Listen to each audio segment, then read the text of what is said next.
Hi everyone, welcome to Success Series. This is your educator Shrishti, and we are going to deal with chapter 2 of your civics today, which is about understanding secularism. तो इस chapter में हम लोग जो भी कुछ है with regard to secularism सब कुछ decode करेंगे, and I will aim at explaining this chapter to you in absolute entirety. अगर आप ये लेसन को पूरी तरीके से देख लोगे, you will not have to resort to any other notes. आप यहीं से सीख सकते हो इस चैप्टर के बारे में, and you will understand everything that is related to secularism. So let's begin everybody.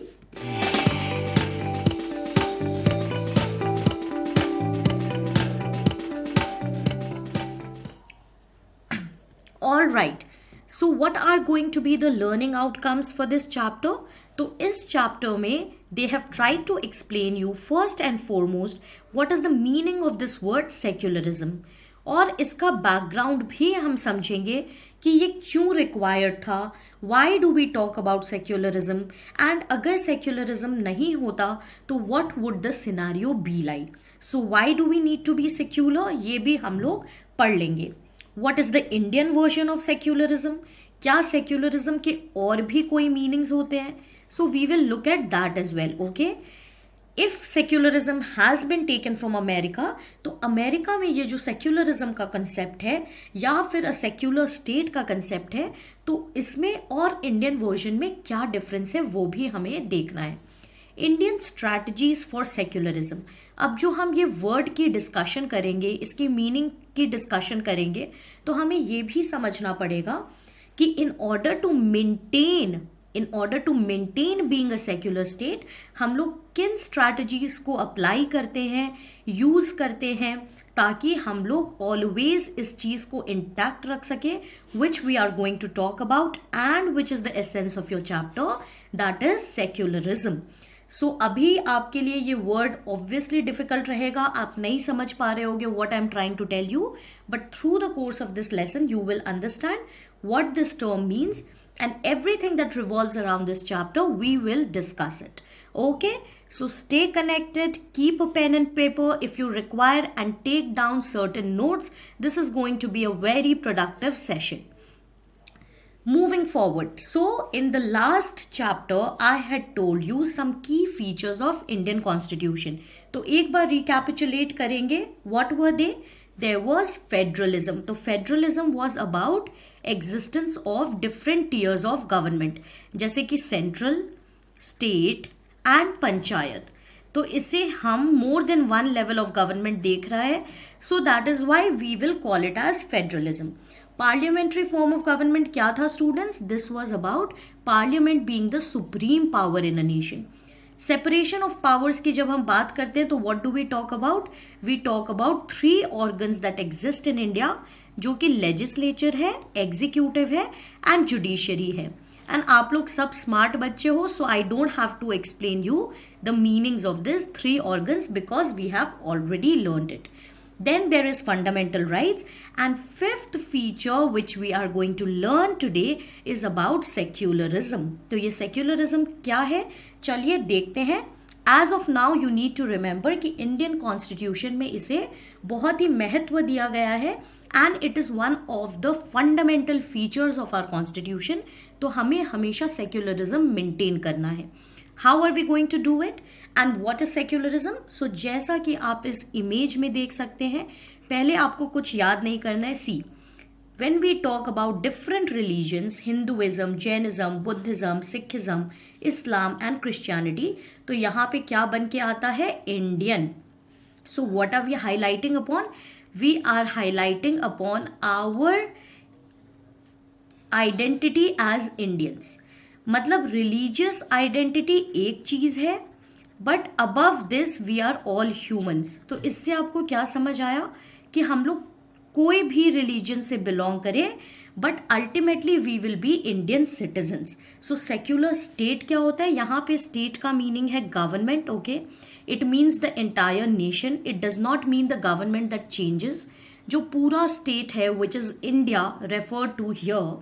So it means a secular state is one in which state, that is Indian government, does not officially promote any religion as the state religion. For example, क्या यहाँ पे कोई आपको कह सकता है that you can not be a Hindu, you need to convert yourself? Forced conversions कोई नहीं करवा सकते, right? Be it a Hindu, be it a Muslim guy, be it a Christian person, anybody, everybody is free to follow the religion of their choice. So secularism का meaning हमें क्या पता चला? That we cannot promote any single religion as the religion of the nation. So Indian case में क्या है? Indian case में separation भी है रिलीजन से गवर्नमेंट की, और कभी कभी इंटरवेंशन भी है. मतलब आप कंप्लीटली सेपरेट नहीं कर रहे हो. We will look at the examples and that will clarify what this means. So sometimes religious matters में गवर्नमेंट इंटरफियर करेगी, which is intervention, and other times it will mainly separate.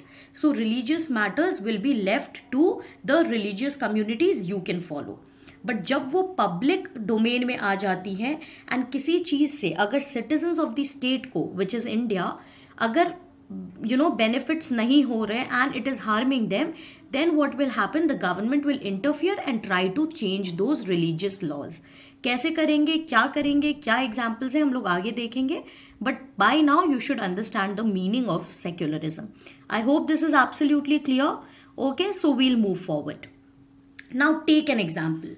Suppose you are a Hindu or you are a Muslim and suppose आप USA गए हो रहने के लिए.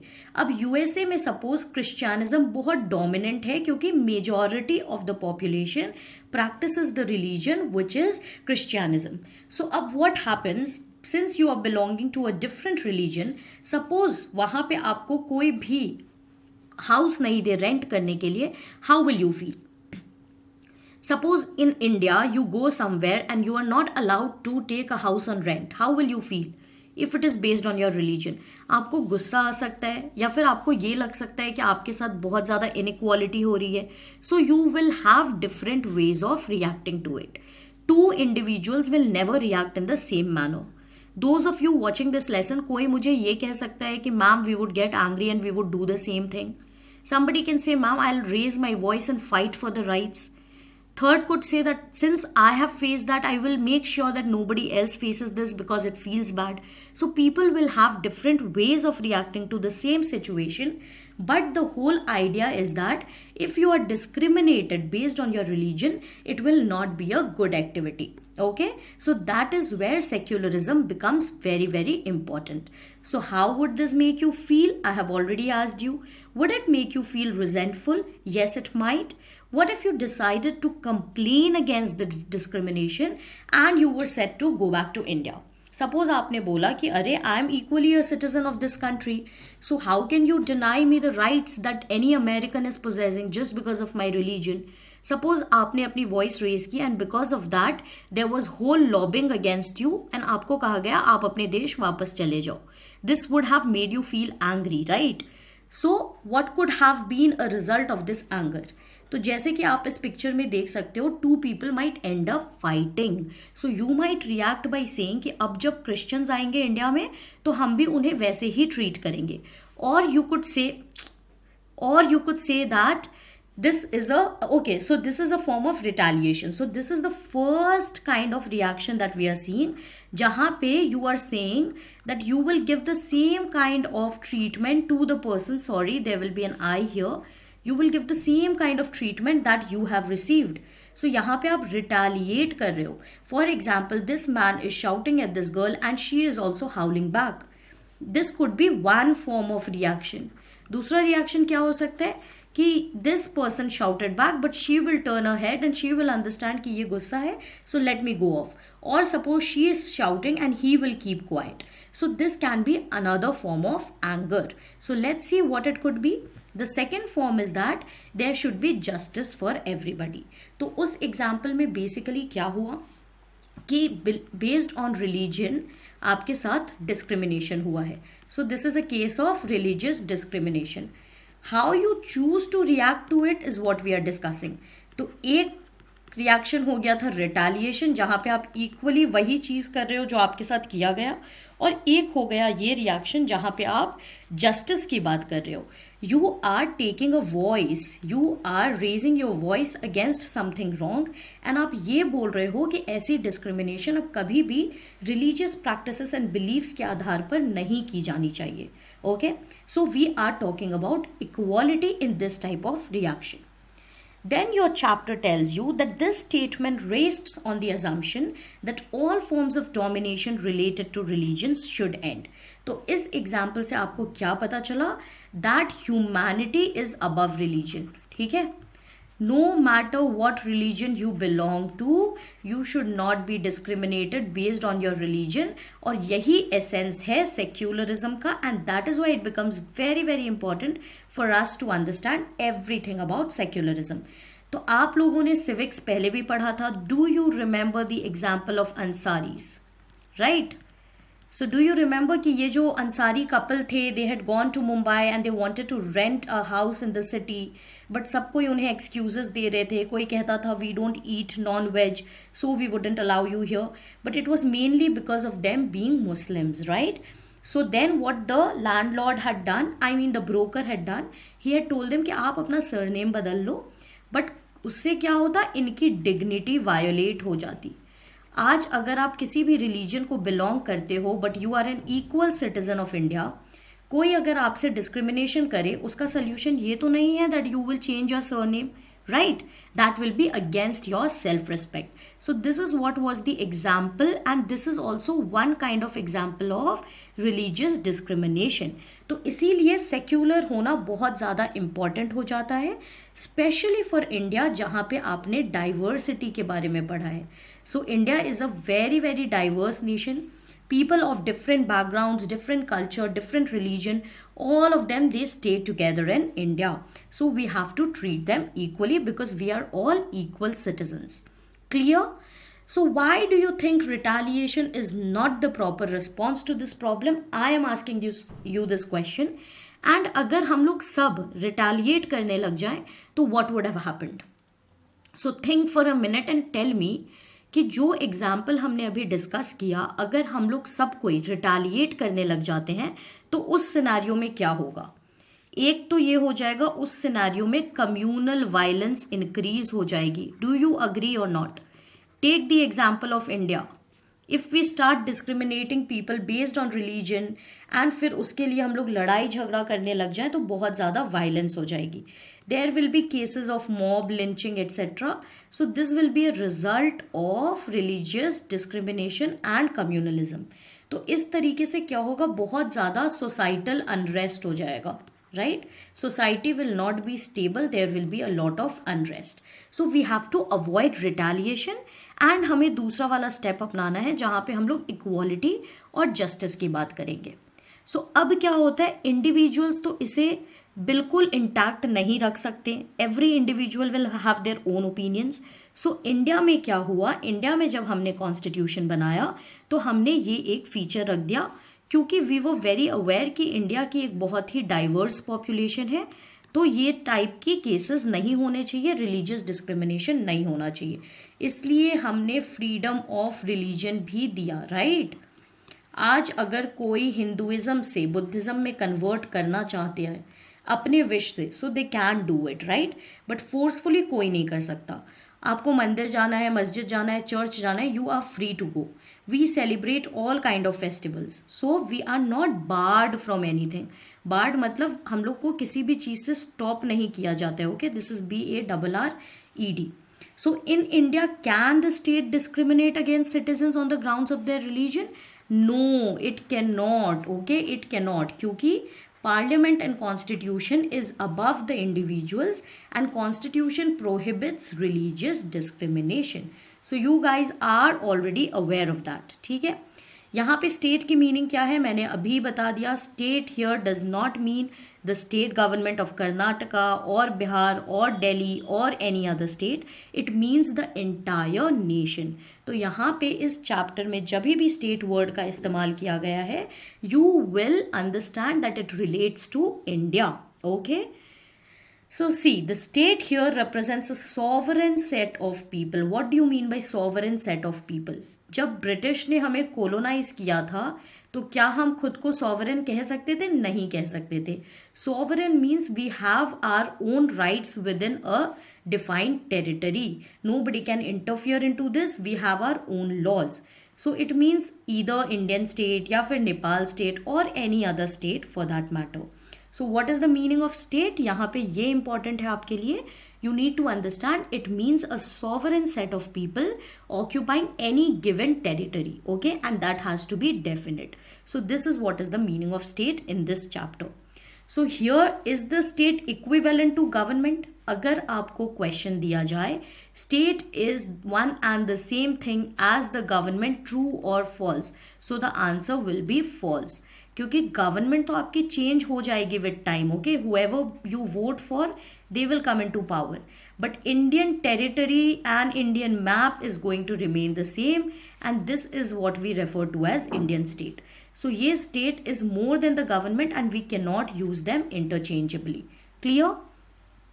Now moving forward. अब देखें, इंडिया ने तो सेक्युलरिज्म अडॉप्ट कर लिया, but what if we had not adopted? तो हम लोग कुछ एग्जाम्पल्स देखेंगे वर्ल्ड में जहाँ पे रिलीजन के आधार पर बहुत ज़्यादा डिस्क्रिमिनेशन, बहुत ज़्यादा इनइक्वालिटी एंड बहुत ज़्यादा वायलेंस स्प्रेड किया गया है.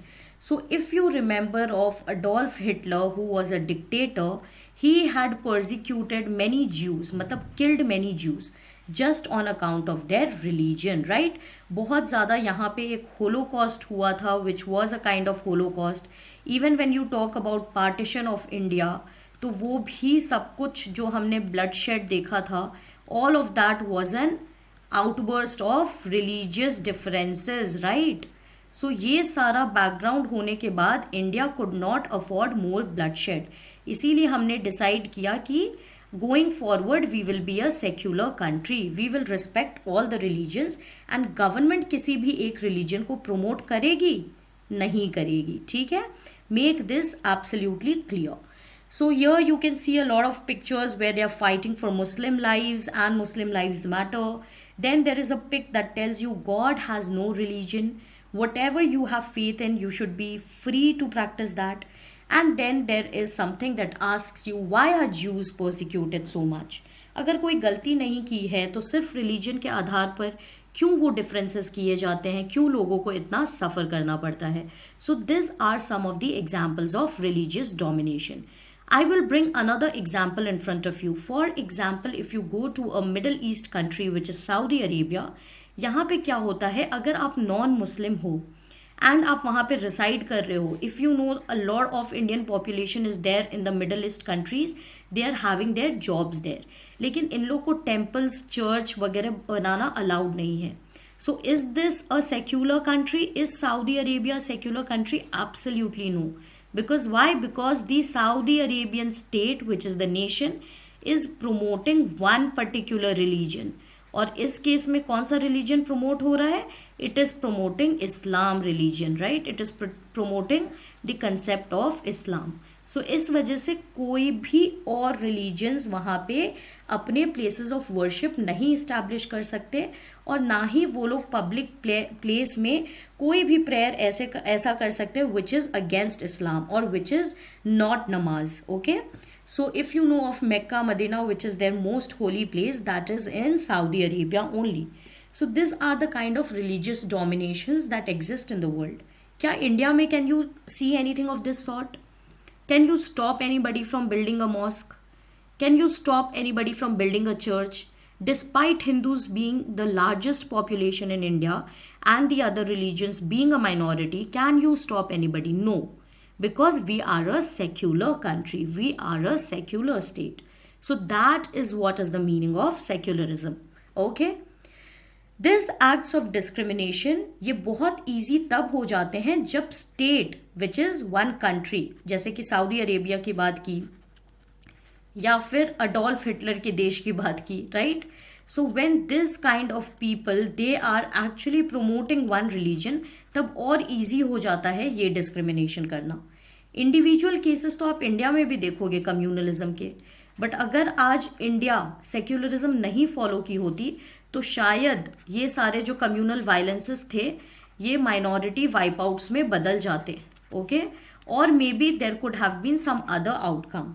But the thing is this could not happen क्योंकि गवर्नमेंट कभी इन्वॉल्व नहीं हुई और गवर्नमेंट ने कभी भी publicly it has not been able to support और sponsor one single religion.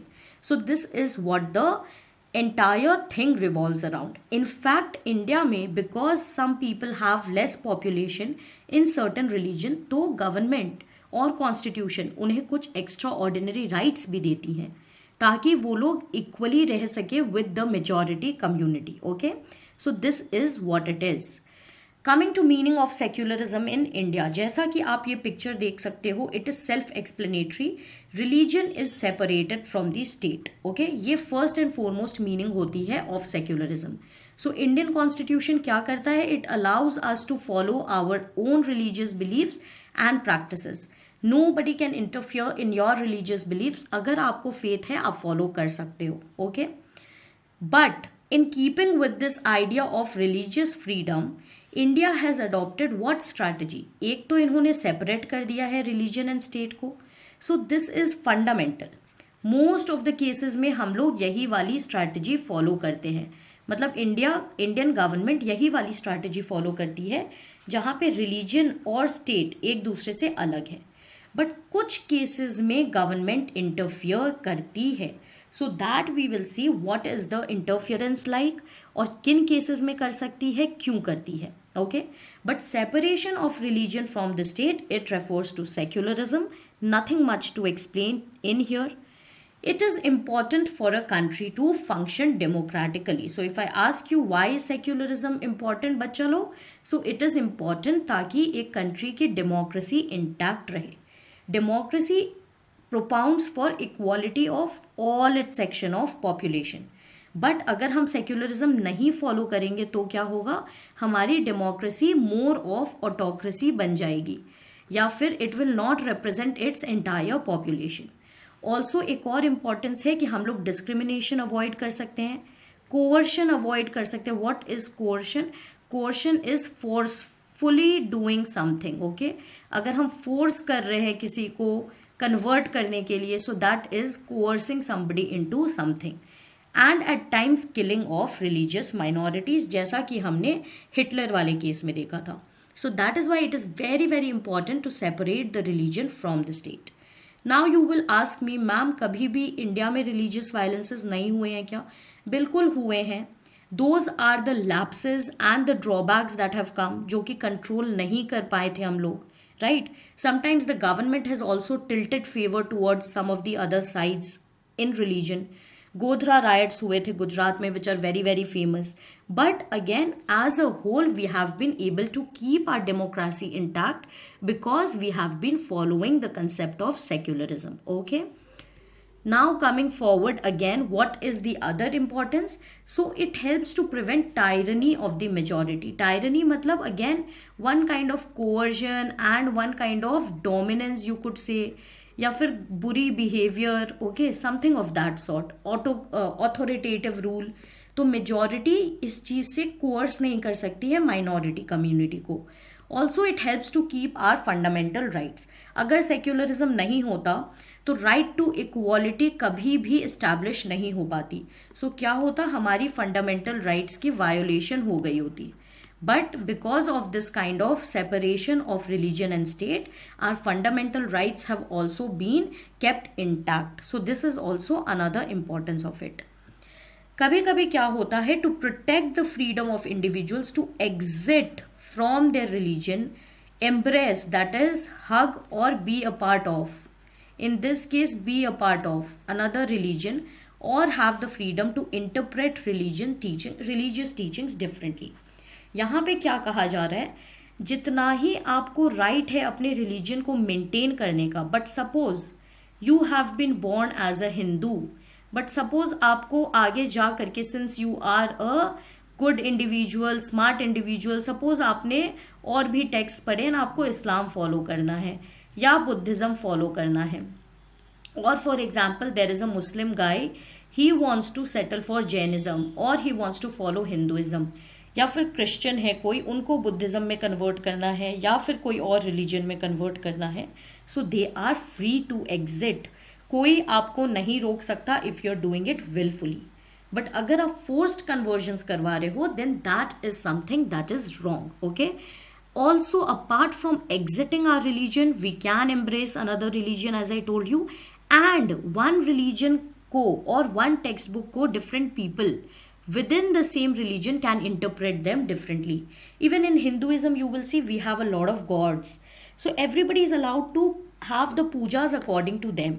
Everybody is allowed to decipher the scriptures according to them. So there is no single universal meaning. As long as you are not harming the society, आपको जो अच्छा लग रहा है अपने faith में, you can interpret the religious teachings in that manner. Okay. Now coming to another example. अब हमने बात की थी कि गवर्नमेंट क्या करता है इंडियन वर्जन ऑफ सेक्युलरिज्म में, कि most of the time it maintains distance from religion. But कभी कभी मैंने क्या बोला था, इंटरफियर कर लेते हैं, which is also known as intervention. So what is this about? This is about, suppose, the practice of untouchability. So untouchability is a practice within which religion? Hinduism. What is this untouchability? आप लोग सबको मालूम है बहुत अच्छे से about the caste system, जिसे हम वर्ना सिस्टम भी कहते थे, राइट? इसमें क्या किया था, क्लासिफाई कर दिया था हिंदूज को into Brahmins, Kshatriyas, Vaishyas and Shudras. So starting from the highest to the lowest वाले सेक्शन को अनटचेबल्स जैसे ट्रीट किया जाता था within the same religion which is Hinduism. So since this was a derogatory practice और ये एक अनइक्वल प्रैक्टिस थी, राइट, गवर्नमेंट ने इसे बैन कर दिया. सो आप अब पूछ सकते हो कि मैम ये भी तो एक रिलीजियस प्रैक्टिस है, आपने कहा हम लोग एक सेक्युलर नेशन है, so how could we do that? Yes, because we follow the Indian version of secularism and that is why most of the times we will maintain our distance.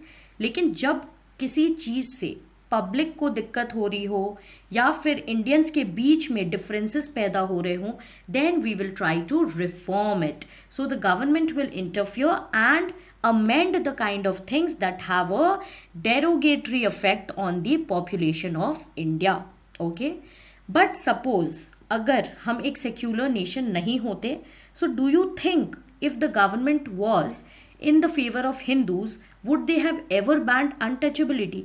They would have never done it. But because we are an equal nation and we believe in secularism, so no matter what the government, they bring laws that are secular. They bring laws that are in consonance with the Constitution of India, right? So this is what it is about. Now coming to another recent example, अभी आपने देखा होगा कि ये जो triple तलाक का concept था in Muslim religious law, this has been banned. Okay? So this has been banned because इससे क्या था, इससे मुस्लिम फीमेल पॉपुलेशन को बहुत ज़्यादा इनसिक्योरिटी थी और इनके अगेंस्ट बहुत ज़्यादा एट्रोसिटीज़ भी होती थी. It was very easy for their husbands to divorce them. So that is why a law was passed and ये जो इनकी रिलीजियस प्रैक्टिस है इसको बैन कर दिया गया. So this is what it means that sometimes the government interferes in the workings of some of the religious communities wherever it feels that the religious practices are against the public interest. So we must ensure that one religious community does not dominate another. That is one of the objectives of a secular state. Another objective is that some members should not dominate other members of the same religious community. ये भी एक objective है. Apart from this, government or the Indian state, it should not enforce any one religion and it should not be able to take away our religious freedom. No matter what the government, nation can never tell us कि आप ये religion नहीं practice कर सकते हो. As long as we are citizens of India, we are a secular country and we cannot coerce anybody into anything. Now coming to how we have been able to establish secularism. So if there is a question, now you have all understood the meaning of secularism. You have also seen instances कि अगर हम secular नहीं होते तो अन्य देशों के तरह जो religious domination हुआ था वो यहाँ पे भी हो सकता था. अब सेक्युलरिज्म की बात कर ली, so how have we been able to keep it intact? So first thing is we have distanced ourself from religion. जहाँ तक पॉसिबल होता है, गवर्नमेंट कभी नहीं कहती है कि आप मुहर्रम नहीं सेलिब्रेट करो. गवर्नमेंट कभी नहीं आती है ये देखने कि आप होली में क्या कर रहे हो. गवर्नमेंट कभी नहीं कहती कि if you are an Hindu you can't celebrate the Christmas Day. So most of the times government is keeping itself away from all the religious practices. So this is the strategy of non interference. But कभी कभी वो लोग interfere भी करती हैं. For example we saw in the case of triple talaq. Another example we saw, this was from the Muslim we saw, okay. Then we saw in Hinduism it banned untouchability. एक और form of intervention है which is positive intervention, जहाँ पे for example Sikh, okay, they are allowed to wear the pagdi instead of helmet. So some kind of giveaways are also given, some kind of extra benefits are also given to some community so that they don't feel that their religion freedom or religious freedom is being snatched by the nation or by the government or by the country. So these are some of the strategies that are followed by India. Strategy of distancing में क्या होता है? First and foremost, we are not ruled by any single religious group. Can you see that? Various religious organizations they exist, but they exist for all the communities, and government does not support any single religion, it supports all the religion.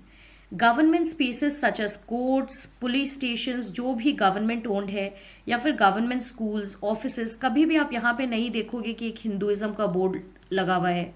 Even if Hinduism is the majority religion of the country, you will not see them promoting Islam. You will usually see the flag of India or any kind of other national emblems, okay. So we don't display any single religion. That is one of the policy of distancing. Government schools में क्या होता है? Government schools also cannot promote any single religion. If you are having the assembly, you cannot promote it in your morning prayers. You cannot follow religious celebrations of any particular kind, okay. But private schools, they can follow the religious celebrations of any kind that they wish. जैसे कि convents में बहुत ज़्यादा Christian चीज़ें आपको देखने को मिलेंगी. You will see that a lot of Christmas carols are being sung. So in private schools it does not apply, but government किसी चीज़ को endorse नहीं करेगी, which is directly related to religion. So this is the first strategy. It is the strategy of maintaining a distance with religion. Moving to non-interference. अब non-interference क्या होता है? We will respect the religious sentiments. किसी को दिवाली बनानी है, दिवाली मनाओ. Somebody is celebrating Christmas Day, do it happily. People are taking out processions for Muharram. You are free to do that. You cannot disturb the public order. That is all about it. Apart from that, government will not interfere with your religious practices. So यहाँ पे हमें क्या मिल गई? हमें यहाँ पे हमारी दूसरी स्ट्रैटेजी मिल गई, which is strategy of non interference. So distancing पढ़ लिया, नॉन इंटरफियरेंस पढ़ लिया, अब दूसरी स्ट्रैटेजी भी पढ़ेंगे. बट देखिए उसके पहले क्या है, नॉन इंटरफियरेंस तो करेंगे बट कभी कभी we will make certain exceptions for some communities. What are those kind of exceptions? So as you can see a very swag image here, there is the Sikh boy. Instead of wearing an helmet, which is compulsory in India, he is allowed to wear this turban. He is allowed to wear this pagdi. They are also allowed to carry kirpan because these are some of the basic things that they believe a Sikh must follow. तो अब अगर government इन्हें ये सारी चीज़ों की exceptions नहीं देंगी, so they will feel that their religious freedom is being snatched by the government. So will that be an example of secularism? No. It will disturb the public order. क्योंकि अगर six protest करे इस चीज़ से तो पूरे country को problem हो सकती है. So that is why certain exceptions are given so that we will not interfere with the religious practices of people, and for that we have given an exception. So this is also a strategy of non-interference. यहाँ पे हम लोग interfere नहीं कर रहे हैं कि नहीं अगर आपका रिलीजन ऐसा कहता है फिर भी आपको हेलमेट ही लगाना है. We are not doing this. I will give you the example of this kind of interference when we talk about some international examples in the end. अब आते हैं हम लोग थर्ड स्ट्रैटेजी पे जहाँ पे स्टेट इंटरफियर कर लेती है. So it interferes in religion क्या चीज़ के लिए? जब कोई भी तरीके का डिस्क्रिमिनेशन हो रहा हो या फिर किसी की फंडामेंटल राइट्स वायलेट हो रही है. फॉर एग्जाम्पल अनटचेबिलिटी में शूद्रास एंड लोअर कास्ट की राइट्स वायलेट हो रही थी, सो the government it interfered and it banned untouchability. Okay, it has to be in support to the constitution, and because the constitution grants the right to religious communities to set up their own schools and colleges, it also gives them financial aid on a non preferential basis. So these are some of the examples where the government is interfering but for the right matters. Coming to American secularism, so आप India में आपने दो version of secularism दिखा, कभी कभी distance और कभी कभी interfere. But in America what is the state, what is the condition basically? So neither the state nor the religion can interfere in the affairs of one another. यहाँ पे भी preference obviously नहीं देंगे किसी religion को, because that is the meaning of secularism. But apart from that state and religion are completely separated. और Indian case में क्या है, partially separated. when required they will interfere, but in America they are completely separated. Okay, so this is the difference between American and Indian secularism. So finally what can we say, Indian state secular है, yes, it prevents religious domination. कोई भी communalism है, see the beast of communalism is being chained and is being taken away. Okay, Indian constitution also guarantees fundamental rights, and these are all based on secular principles. What are the secular principles? All religions are equal. Okay, कुछ violence के cases देखने को मिलते हैं, but that in no way tells you that we are not a secular nation. So we are, that is why उसके against फिर से protests होती हैं और हम उसे सॉल्व भी करते हैं. और जब ज़्यादा हो जाती है चीज़ें तो कोर्ट्स भी इंटरफियर करके लॉज को इन्फोर्स करती हैं. In India, state can interfere in religious affairs, yes, but when it is necessary. यहाँ पे क्या होता है, state does not strictly separate from religion, but एक principal distance maintain किया जाता है. Okay, एक principal distance is maintained. We will try and refrain from religion as far as possible, but when public interest is harmed, then the government will interfere. So strict separation नहीं है, but principal distance, yes, it is there. And interference will always be based on what the constitution says, never against the constitution. अगर आप कोई भी interference कर रहे हो which is suppose bringing more inequality, then that is against the constitution और वो कभी भी वैलिड नहीं होगा. Okay, absolutely clear or not? I have made an attempt to explain you everything. Now have a look at the real scenario. Despite secularism and existence of freedom of religion, we cannot say that there is no violation of these rights in Indian society. So you can see here mob lynching के cases आज भी आप सुनते हो. Sometimes people are beaten up because of their religion. People are still not getting rented apartments because of their religion. So it is obviously existing, but at the same time, the secularism is the underlying principle. And because of that, we have a constitutional mechanism. As I told you, we can take the help of judiciary and we can get our fundamental rights not violated. If they are violated, we can stop that from happening. Okay, so this is what the religious real scenario is. Now एक जगह पे मैंने बोला था कि क्या होता है, हम लोग सिख्स को कभी स्टॉप नहीं करते हैं from wearing pagri. But one day what happened in February 2004, France में एक लॉ पास किया गया that if you are not suppose to wear any kind of covers or hijab or any kind of Islamic head scarf, if you are wearing those you can't come to the schools. And when they came to the schools, they were banned from coming to the schools and they were said to go away. So इससे क्या हुआ, बहुत लोग ने इस चीज़ के लिए protest किया, रेजिस्ट किया, because they were people who were working in France but they had their own religion. इनका religion इन्हें ये कहता है and they wanted to follow it. So basically यहाँ पे क्या हुआ था, freedom of religion snatch कर दी गई थी. So what is this picture telling you? Whether I put a face veil, okay, veil is a cover. It is a women's right to choose. So it should be my right to choose. If my religion says so, I should be allowed to do that. There should be no complete prohibition or ban on certain religious practices. This is what is the example given here. So on this note, your chapter ends basically. And this is what the example is all about. Coming to the glossary, coercion as I told you, अगर आप किसी को किसी चीज़ के लिए force कर रहे हो, अपनी विल उन पे इम्पोज कर रहे हो, that is known as coercion. Freedom to interpret use किया था हमने, कहाँ यूज़ किया था, that we can interpret the religious teachings in our own manners. So it refers to our liberty, मतलब freedom, that we can develop our own understanding of any subject matter and the meaning of any kind of religion that we are practicing. Intervene मतलब क्या हो गया, interfere करना. That is state मतलब यहाँ पे nation, nation's efforts to influence a particular matter in accordance with the principles of the constitution. So this is the meaning of intervene. With this we have finished the chapter. I hope it is crystal clear to you now. सब कुछ हमने discuss किया है. If there are any queries, do put it in the comment section below and do shower us with a lot of love from your end. Thank you so much for always staying connected to us and giving us your positive feedback. It definitely keeps us going. Also, I request all of you all to follow our page on Facebook. You're already doing that on YouTube. If not, do hit the subscribe button and the bell icon so that you receive all updates. You can also follow us on other social media platforms such as Instagram and Twitter, and expecting your all the cooperation and love in return. Till then, bye bye. Thank you so much. Stay safe, and we'll meet you with the next set of lessons. Take care.